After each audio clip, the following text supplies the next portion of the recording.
to the conversation with Dre. I'm gonna get to it eventually.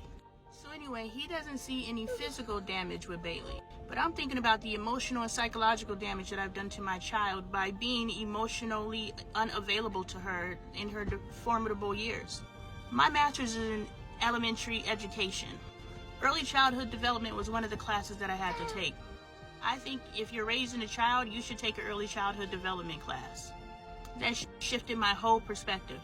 That class really impressed upon me that I was messing my kid up. I never talked to Bailey. I never touched Bailey. Bailey had her room and she had all the toys. Like, her room was blasting. Like, as far as providing for a kid, Bailey had everything. Bailey had the social life. Bailey had the wardrobe. Bailey had the bang out, fall out, badass birthdays. On the outside, Bailey's life looked amazing. On the inside, Bailey wasn't receiving hugs, except for our bedtime routine.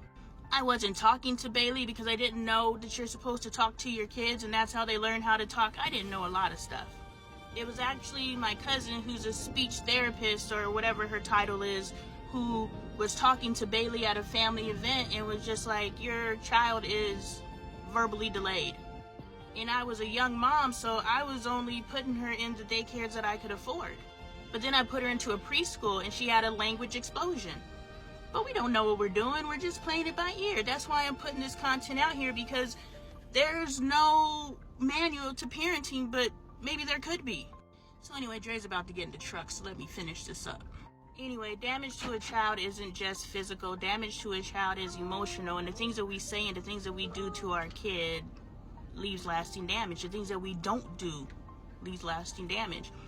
And I have to walk all that back, and I'm okay with that.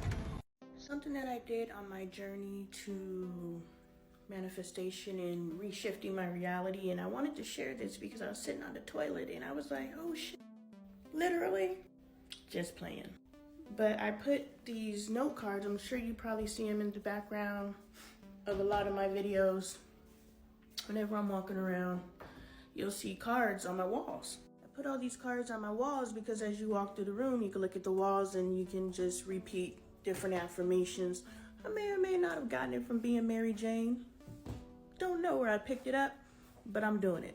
A lot of them are centered around finances and shifting my mental space around money, because I'm coming from lack mentality, because I no longer live there, but also family and love. I made sure that all the cards were about what I wanted to shift. And check this out, y'all. Here's the one in the bathroom. This is the one you can see on the toilet. Since Dre is a barber, this is what he sees when he's peeing. Dre wrote this letter to himself and I found it when I was cleaning up, so I framed it and hung it for him. The letter is pretty much saying that he wants to achieve these certain things in his life and provide for his children and so forth and so on. This is before he became the successful barber he is today. But that letter that he wrote to himself years ago manifested. But check this one out. That's been on my wall for at least a year, half a year. I'm gonna give it half a year. Let's give it 3 months, 6 months. It's been on my wall for half a year. And you guys have been with me. Those of you who have been with me since December when I joined the Black Girl Follow train, you guys have experienced the moment that I shifted everything. You guys have experienced the shift in my content. I went from complete family channel to Save Our Family. But my pages, even my YouTube channel that I started 3 years ago, was all about sharing our family dynamic in those authentic family moments. And that's what I wanted to do. I wanted to encourage other people to be about their family and function with their family and enjoy their family. But my YouTube, I showed the good, the bad, and the ugly. When I started TikTok, I was like, I'm only going to show positive moments because I want family experiences to be positive. I want to encourage people to enjoy the little moments. Watching your kid ride their bike, not sitting on the corner like, I got stuff to do. But sitting on the corner like, yeah, I'm watching my baby enjoy riding a bike. I remember that joy. Holding our kids' hands, having conversations, laughing with our spouses. Those are all the things that I am showing on our channel. And now I'm talking healing the family. And that's been on my wall for half a year. Manifestation is real. So Angel comes to me and she says she's very upset. She's very upset because apparently there's some sort of assessment that she has to take, and from the assessment she gets these trophies. And when she was taking the assessment, she didn't understand what the assessment was asking her, so she didn't pass. And I was like, well, every time you take the assessment, is it asking the same questions each time? And she said yes. I was like, well, just go research whatever question you didn't understand, so the next time you take the assessment, you know the answer. She's like, But also they're specifically about the things like, oh, what did Thomas Jefferson, how did the kids interpret Thomas Jefferson? Did the kids interpret what he said good? Was it like those type of questions?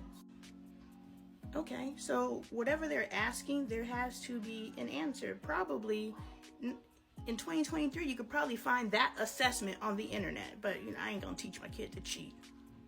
But the reason why I pulled the video out, because I was just like, you have a problem. I just gave you a solution to your problem. The problem that you have causes you to feel like crap. And I told you how to not feel like crap. And you still are choosing the option to feel like crap. She's choosing to feel like crap because I told her how not to.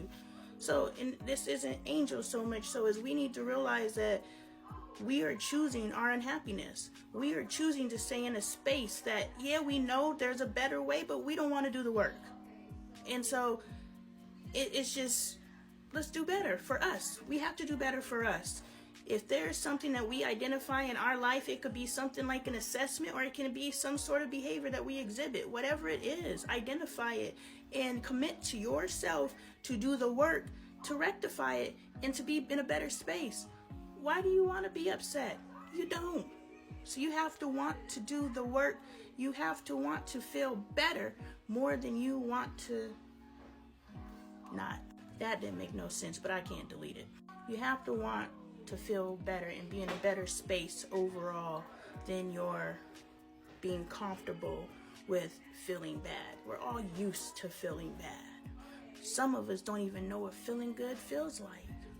For a long time, I didn't know what feeling good felt like. Somebody commented that she feels like she's been faking it lately. I faked for decades because society told me what I'm supposed to seek to be happy, and I sought those things and they didn't make me happy. I had to come to peace within myself and figure out what makes Lonnie happy and seek those things. And honestly, in the last couple of years, I finally figured out how to truly be happy.